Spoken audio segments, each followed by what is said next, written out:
नमस्कार, मैं सरला रावत सा और आप देख रहे हैं पब्लिक एक्सप्रेस न्यूज। स्वागत है आप सभी का। अमेरिका में डोनाल्ड ट्रंप का दौर एक बार फिर से आ गया है। ट्रंप ने स्थानीय समय के अनुसार दोपहर 12:01 पर शपथ ली है और राष्ट्रपति पद की यह शपथ उन्होंने दूसरी बार ली। शपथ के साथ ही ट्रंप अमेरिका के 47वें राष्ट्रपति बन गए हैं। मुख्य न्यायाधीश जॉन रॉबर्ट्स ने उन्हें शपथ दिलाई। ट्रंप के शपथ लेने के बाद कुछ देर तक कैपिटल बिल्डिंग के रोंटुडा में तालियों की गड़गड़ाहट गूंजती रही। इससे पहले ट्रंप ने 2017 से 2021 तक अमेरिका के 45वें राष्ट्रपति के रूप में राष्ट्रपति पद संभाला था।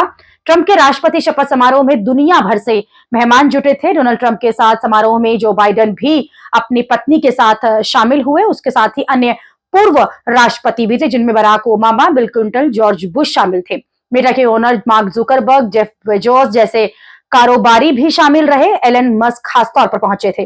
अमेरिका से पीएम को भी न्योता मिला था और भारतीय पीएम को न्योता दिया गया था। हालांकि भारतीय पीएम वहां नहीं पहुंचे और आपको बता दें, नरेंद्र मोदी की जगह विदेश मंत्री एस जयशंकर इस शपथ समारोह में पहुंचे। डोनाल्ड ट्रंप के शपथ समारोह में एस जयशंकर पहली ही पंक्ति में बैठे हुए नजर आए और तस्वीरें उन्होंने शेयर भी की हैं सोशल मीडिया पर एस जयशंकर ने। और इसी के साथ उन्होंने लिखा है कि डोनाल्ड ट्रंप और उपराष्ट्रपति जेडी वेंस के शपथ समारोह में शामिल होकर सम्मानित महसूस कर रहा हूं। यहां मैं पीएम नरेंद्र मोदी के विशेष दूत के तौर पर शामिल हुआ, जो कि गर्व की बात है। शपथ के बाद डोनाल्ड ट्रंप बतौर राष्ट्रपति अपना भाषण भी दिया उन्होंने। और क्या कुछ इस भाषण में कहा गया और क्या फैसले कुछ ही घंटों के अंदर उन्होंने लिए हैं, वो भी आपको बताते हैं। अपने पहले ही भाषण में उन्होंने इस दौरान उपराष्ट्रपति चुनाव के दौरान जो उनकी हत्या का प्रयास हुआ था वो भी बताया और बताया कि किस तरह से चुनौतियां का सामना उन्होंने इस दौरान किया है, लेकिन अमेरिका को फिर से महान बनाने के लिए वो बचे हैं, ये उन्होंने कहा, और वो पूरी तरह से अब इस काम में लग जाएंगे। डोनाल्ड ट्रंप ने अमेरिका के 47वें राष्ट्रपति के रूप में शपथ लेते ही बड़ी घोषणाएं भी की।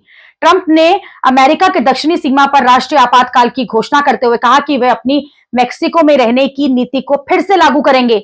अमेरिकी राष्ट्रपति डोनाल्ड ट्रंप ने चीन को अपने पहले ही भाषण में दो टूक सुना भी दिया। उन्होंने कहा कि हमने गलती कर दी कि हमने पनामा शहर जो है पनामा देश के हाथ में सौंप दी, क्योंकि इसे चीन ने कब्जा कर रखा है, इसे हम वापस लेंगे। रूस और यूक्रेन के युद्ध को लेकर भी उन्होंने बताया कि कैसे अब वो योजना बना रहे हैं कि जल्द से जल्द ये युद्ध समाप्त। उन्होंने कहा कि अगर वो राष्ट्रपति रहते तो ये युद्ध शुरू ही नहीं होता।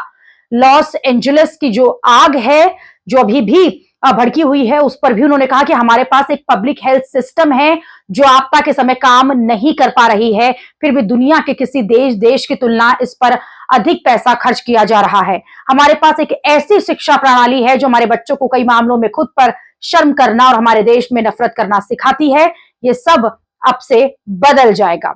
डोनाल्ड ट्रंप ने अमेरिकी राष्ट्रपति के रूप में शपथ लेने के कुछ घंटों के बाद ही कई कार्यकारी आदेशों पर साइन भी कर दिए हैं।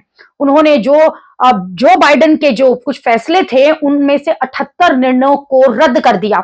इनमें विश्व स्वास्थ्य संगठन की सदस्यता से अमेरिका बाहर निकलने का आदेश भी शामिल है। ट्रंप ने कहा कि हम कार्यकारी आदेश पर साइन करने जा रहे हैं।